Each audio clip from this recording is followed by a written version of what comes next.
So I'm really excited today to get to show you how to do some audio recording in a really easy way to provide those supports for our students who require such accommodations be made for their learning disabilities or their anxiety or whatever the challenge be that's presenting.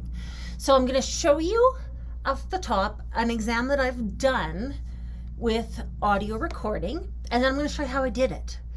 So my first objective with this was to try to reduce the cognitive load for these kids who struggle with reading or struggle with reading comprehension, but we want to have accurate assessments as to our curricular outcomes. And so we provide them with some of the audio to take that burden off. The challenge is that in trying to take the burden off, sometimes we actually replace it with a different burden.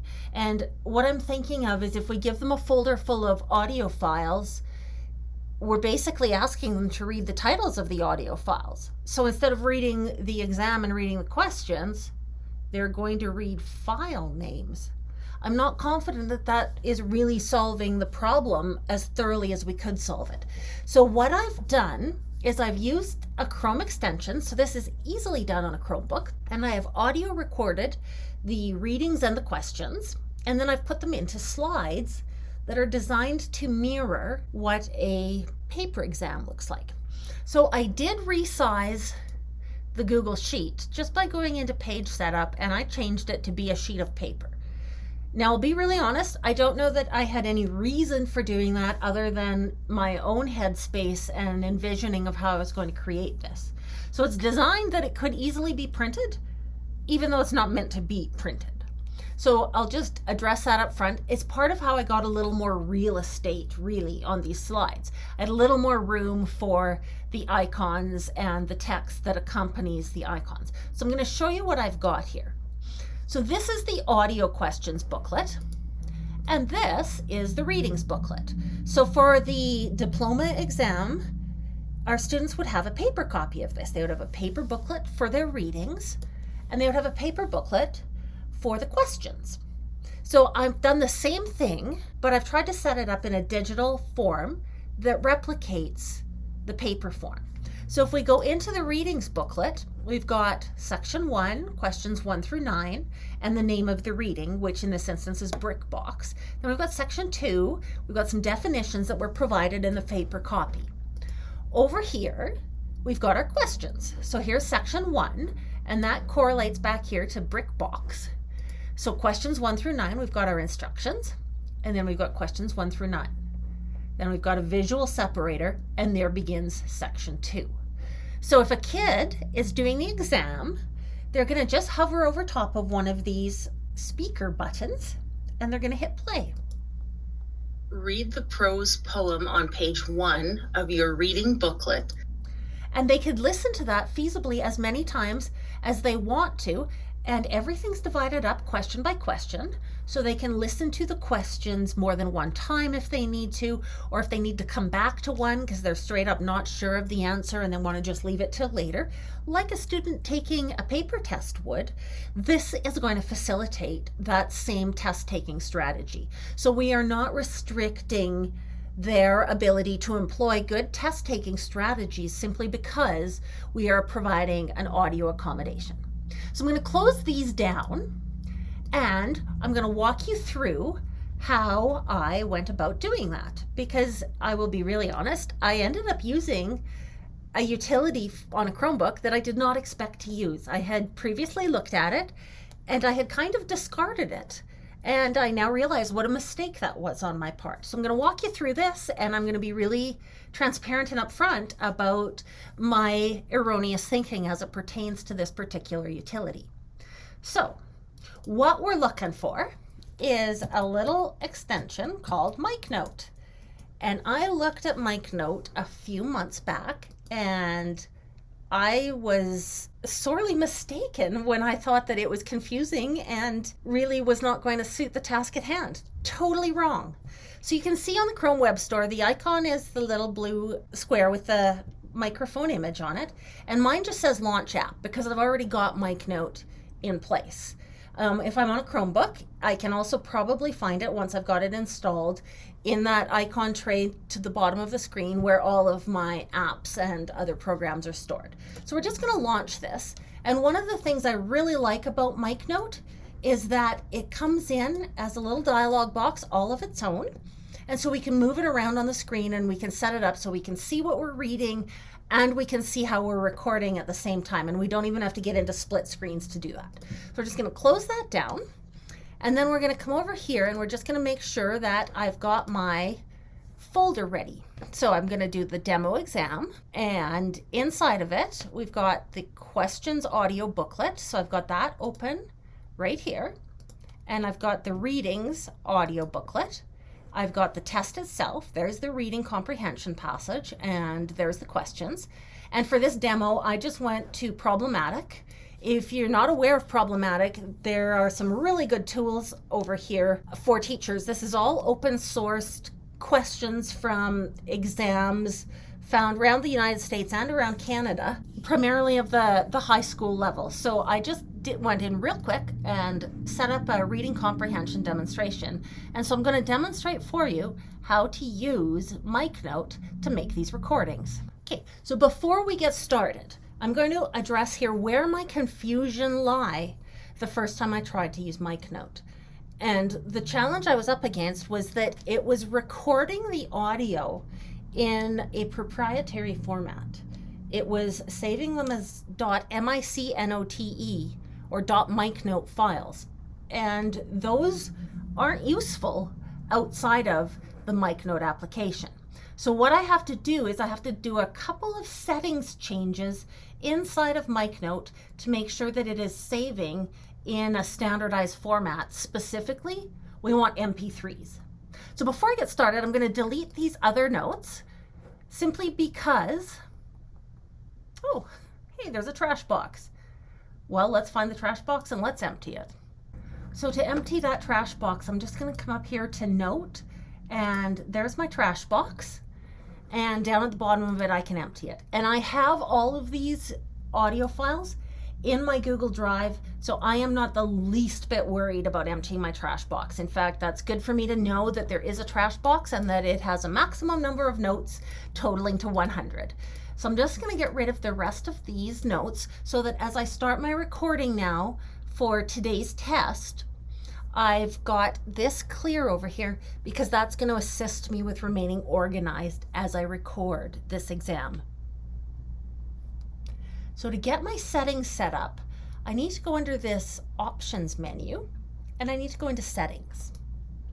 And so the first thing we want to look at is we want to look at the database. And that sounds all intimidating and everything because it sounds so formal, right? But it's actually just where we are going to have MicNote save those .micnote files. It's kind of a backup, if you will.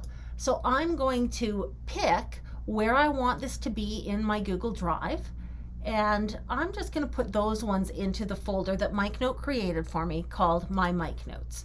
So I'm going to select that as being a good place to store the MicNote files.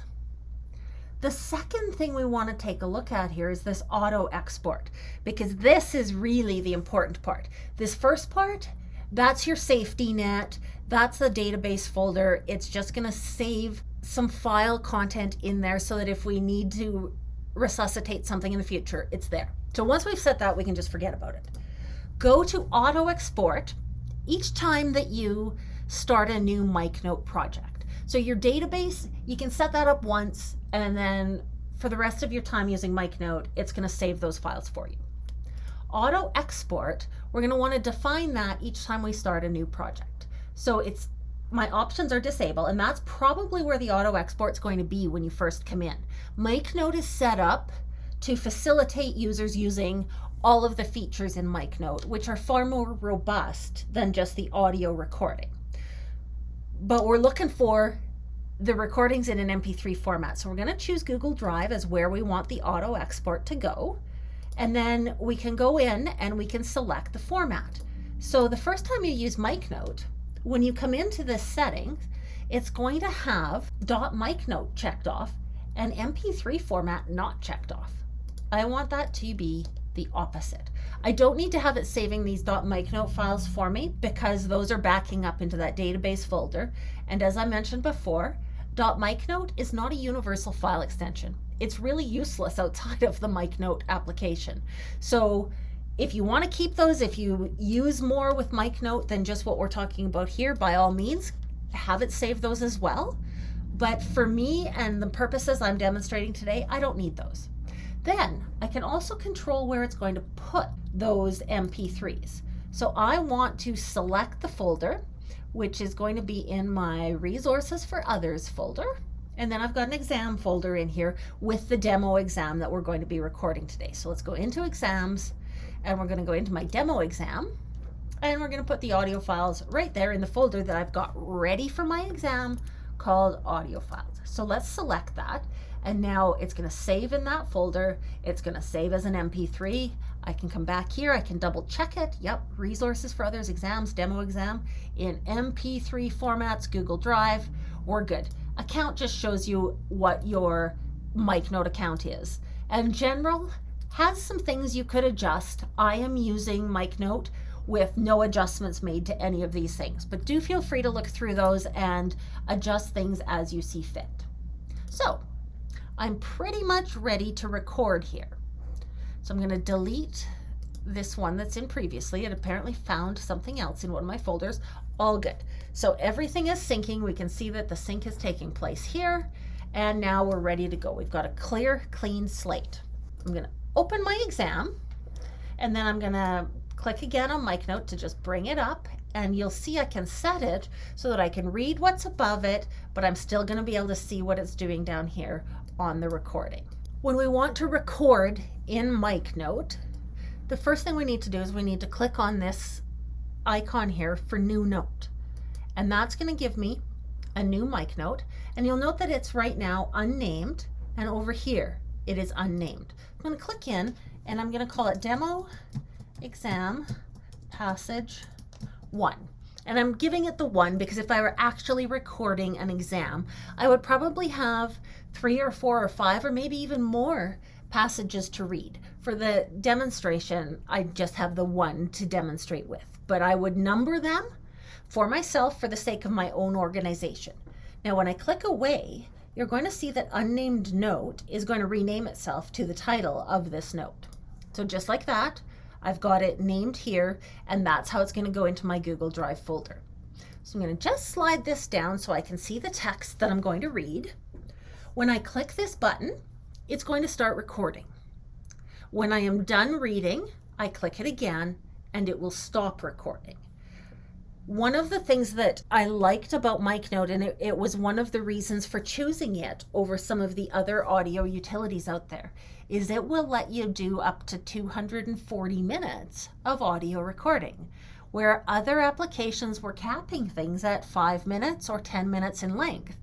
And depending on what we're recording for our students with their learning disabilities, we might need more than 5 or 10 minutes to record what we're trying to record. So micnote gives us a really large berth of time that we can work with for our recordings.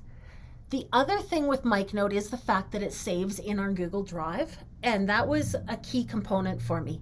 There's lots of other utilities out there. Talk and Comment, for example, is a great utility, but they only keep the audio on their server for 3 months. And as a teacher or as an assistant, if I'm going to sit down and record an exam, I would like to be able to use that for many years to come, not just for 3 months because a technology company has determined that's when they're going to remove my audio from the server. So I've set this up to have it record into my Google Drive, and that would mean feasibly, I have those audio files until the end of my career. So I'm going to make this investment in doing this audio recording, but going forward, I have this data with which to complete assessments for a long, long time. So I'm going to watch down here to see the counter start after I click record. I'm not going to start recording until I see that going because I don't want to cut off any words, but I'm going to click record and then I'm going to begin reading. Ancient Egypt might justifiably be characterized as primarily a culture of graffiti. Seldom in the course of history can there have been a people so persistently devoted as the Egyptians to writing on walls. Okay, now obviously I'm not going to read the whole thing here today, but recording stopped, 15 seconds, and now I can hit the sync button and it's going to put that MP3 into my Google Drive. So let's come over to my Google Drive and let's check on that. So we'll go in our audio files because that's where we told it. And there it is, Demo Exam Passage 1. And it's a .mp3, exactly what I wanted. So let's come over here to our exam booklet then, and let's insert that audio. So I'm going to go Insert Audio, and this is why I use slides. I use slides over docs almost 100% of the time, and this is why. Because I can bring in things like this that are just so easy. Now when you come in, it may be in My Drive. I have My Drive set up to show me my most recent stuff, where some people have it set up to alphabetize. If yours is set to alphabetize, you can adjust it by either clicking over here, or you can come into recent and it's going to show you just the most recent stuff. So I'll take the demo exam passage number 1, and there's my little sound icon. So let's bring that down here. And so now we've got our sound icon. Let's bring in a text box and we'll give it a title. So reading passage 1, and I'm just going to give it an arbitrary name because on my problematic test here, it has not given the reading passage a name. But if we were looking at an Alberta Provincial Achievement Test or an Alberta Diploma exam, the passages typically have a title to them. So I'm just going to call this Ancient Egypt because that at least gives my students some idea of what that would be. And I'm going to bold this, and there's the title. And I'm going to just kind of center a little bit. I can nudge things around and we're ready to read it. Click play. Ancient Egypt.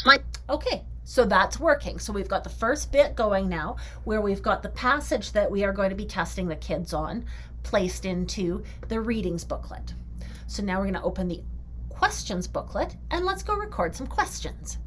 So I'm going to go back into my document here, and we're going to start recording the questions. Now, one of the things I would really advocate that you do is have a plan in place before you start recording for how you're going to name things. And I'm going to show you my naming convention, and I'm going to explain it because it saves me time. To do a new recording, I'm going to hit the new note button. That gives me another note here. And again, I'm going to click in. And so I'm going to call this Q01 demo.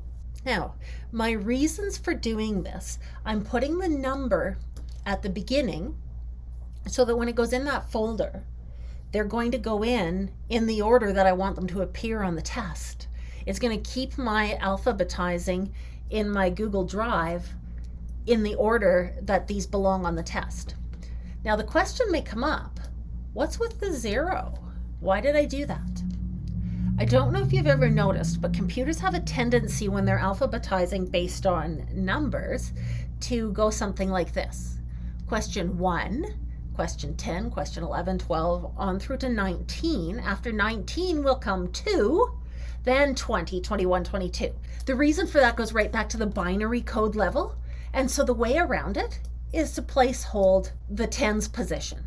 If my exam had over 100 questions, which is probably only going to happen maybe on a final exam, I would put 2 zeros in, because what that does is it brings everything in. So let's just look at a different exam here for a quick sec. It brings those audio files in and they go in order. So there we've got those English questions, 1, 2, 3, 4, 5, 6, 7, 8, 9, 10, and these go in order all the way to the end of the exam, which had 70 questions on it. So as they view in my Google Drive, they are completely in the order that they go on the test. And to do that, all I have to do is just have a bit of a plan in advance as to how I'm going to name my files. And so you can see I'm consistent here as compared to here. And so these are also going to come into that audio folder that I've set already in the options and in the settings of MicNote. They're going to come in just like this. So let's go back to our test and let's read a couple questions and then we'll put them onto the test itself. Get it positioned, ready to go. I'm going to start the recording and wait until I see it actually doing it. One characteristic of ancient Egyptians noted by the author was their A. distrust of foreigners, B. mercy, C. determination, D. love of history. Okay, so I've recorded the question, but I think I forgot to say question 1 before I started reading the question. Let's just check, did I? One characteristic. I sure did. Okay, so I want to insert a little bit of audio right at the front here. So I want to do the set AB, and I am going to insert. Now I can record an insert at the cursor. I can record an insert for replacing A through B. A is green, B is red. So if I choose that, I am recording over the whole thing. So let's just see about record and insert at cursor. That is going to put it at the front. Question 1. Okay, now let's see what we've got. Question 1. One characteristic of ancient. So you see, that was actually quite easy to do. And that's another one of the things I really like about MicNote, is if you're reading a long passage for your exam or for your assignment and you trip over your tongue a little bit, that happens to me all the time. MicNote makes it really easy to just back it up a little bit, set point A on your lengthy recording, and insert and record over top of where you tripped over your tongue, but you don't have to start all the way back at the beginning of the passage, because some of them can be 10 or 12 minutes long to read aloud. And of course, if your luck is anything like mine, you'll trip over your tongue in probably the last sentence. And the beauty with MicNote, as I said, is you don't have to start it over again. Okay, so we've got that one ready. Let's do a second question, and then we'll go and we'll put those in an exam. So I'm going to follow with my naming conventions. I'm going to go Q02 demo. And I click away and it names the note. So let's record one more. And this time I'm going to remember to say question 2. Question 2. According to the author, the Egyptians' desire for immortality caused them to A. develop a clear method of writing, B. build temples in areas they conquered, C. emphasize the importance of genealogy, D. study Greek mythology. Okay, so now let's force it to sync. And it does the sync once in a while on its own, but if you're wanting to get this done and the stuff is not appearing in your Google Drive as quickly as you'd like it to, just hit the sync button and make it do it. So now, if we come over here and we go back into our demo exam, we should have a couple questions now in our folder called audio files. So there they are, question 1 and question 2. So let's go to the questions booklet. Let's go insert audio, and let's grab question 1. Now you'll note that Slides kind of just puts these in somewhere fairly random when we bring them in. And so I bring them in one at a time and I label them as soon as they're in. So it's going to be question 1. Now for me, I like Poppins font. The A's and the G's are the way that we teach kids to print, and I like that continuity. Now that I've got the first text box done, I can come and I can click just on the box itself, and I can use my Control-C to copy, and I can use Control-V to paste, and so I can set up my question sets right away here just by copy pasting and changing the numbers. Now truly, once you have an exam done this way, you could actually copy the whole booklet and not have to redo all of the question labeling. You just have to take out the audio and replace it with the next test's audio. So the make a copy can be really quite valuable. Now these aren't quite aligning nicely, and actually I talking and typing here, that should be question 3. So let's highlight these and then let's align them. So there's my 3. And if I come up onto, because we're working on Slides, which is for publishing and publishing nicely, I'm going to choose Align, and I'm going to choose Left. And now they're all in a nice straight line. So that looks a lot tidier. Then we'll go Insert Audio, and I'm going to bring in question 2. And because I have named things really carefully before I started and I've dedicated where I'm going to be saving them, it's really easy now to just bring my audio in. Same thing goes with the icons. If they don't come in and line up nicely, we can do arrange, and we can align, and we can align them left, and now those are in a nice straight line, the questions are in a nice straight line, and I can just carry on reading the questions from my exam. And on exam day, I've got the reading passages pre-recorded for my students, I've got the questions pre-recorded for my students, and next year I have this test recorded and ready to go. And the year after that, and if I needed to change things up a little bit and I only wanted to put these questions into a test, do a cut and paste and make some adjustments, totally doable, because I have recorded all of my audios as separate files. So this is advantage to your student, and this is advantage to you, the teacher, as well. So this was a really quick and easy way to do an audio recording for an exam, and this is where I issue my formal apology to Mike Note for having misunderstood the value of this program, and I will put it out to my broader audience of teachers and say this one is really worth it, and I was wrong. So I hope this helps you. I hope this helps you set up for some really good supports for the students who need them without a lot of burden on your shoulders to do it. So thanks for watching.